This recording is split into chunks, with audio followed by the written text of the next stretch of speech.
trộm một tiếng đấy, trộm một tiếng đấy. Tặng á.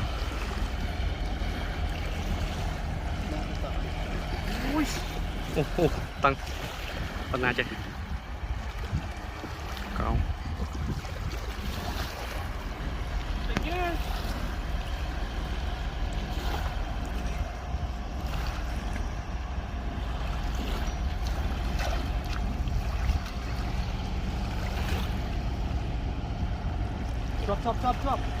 Chọp này. Thằng đông. Ồ, chọp chơi cho bạn tăng nè. Thái phi. Ồ, hôi mùi. Thấy. Ô này, không rồi. Đó. Khơi là bao nhiêu mấy? Cái này mấy nè, hai ta cái đai lớn đó. Đã chớ ban phi. Đây ba là muối chọp muối ba rồi. Đó. Cho mình đã chớ ban vì là bột. Ngờ. Này. Đó. Ra cho nó lươn đó. Một tiền à. Bà đây kia lần đi. Tăng kháng này. Một đồ. Ui da. Bán cái kia bán cái. Đang bán đang ót đây nè. Smurson.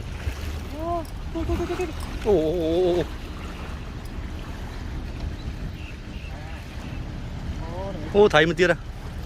Ô. Tiếc đâu, cho cả lô sắc na đây này. Nè. Ô, đó.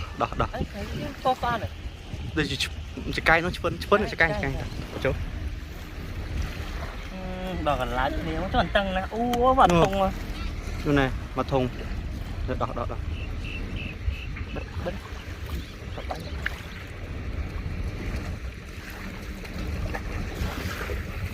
Ok. Lời châu tiên này đang châu ấy.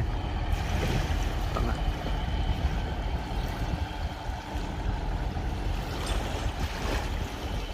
Mà.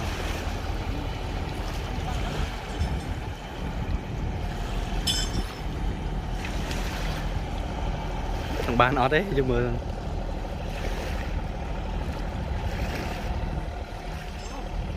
Ôi châu mà.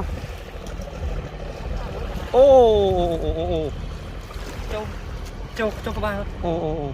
Chọp ta bây là bột nó ta biết chọp đi vĩnh. Ta. Mấy cái bố đã tiên đấy nha. Ô, mà thông. À đó này, đó. Đâm á. Trốn. Ồ, ta cho trốn. Này mà thông bên như nào. Đâu này. Ta. Nó còn đâu mà chưa toàn xí à, toàn xí. Chăm nó tiết.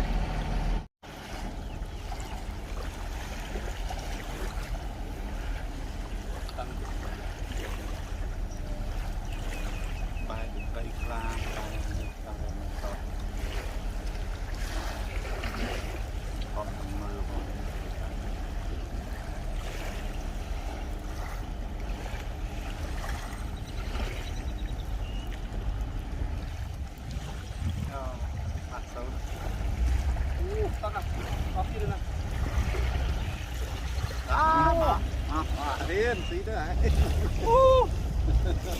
nữa hả? Em mơ không?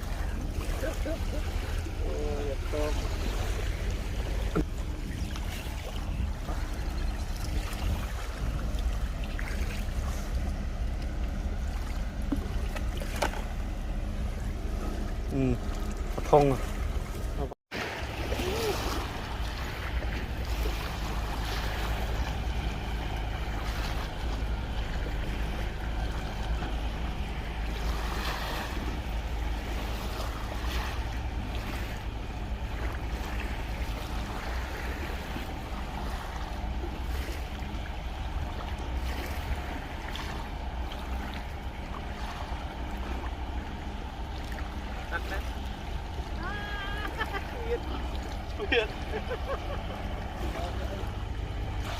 Đó, đặt gì?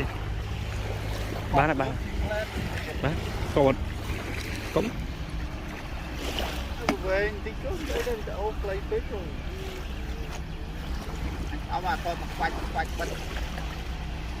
Ba này ba đây đó. Đây rồi đó.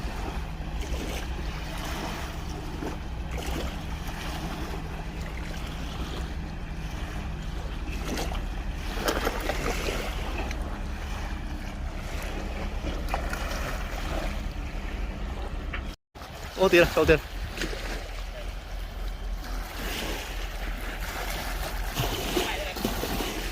Bắt đi à? Chàng. Ha, cùng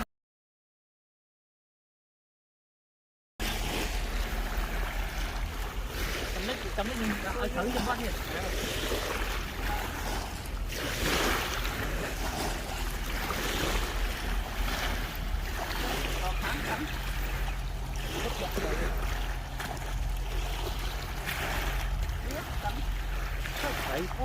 ô ha với ha này ha Cài.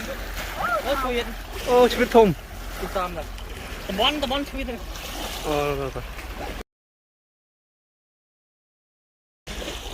rồi đó biết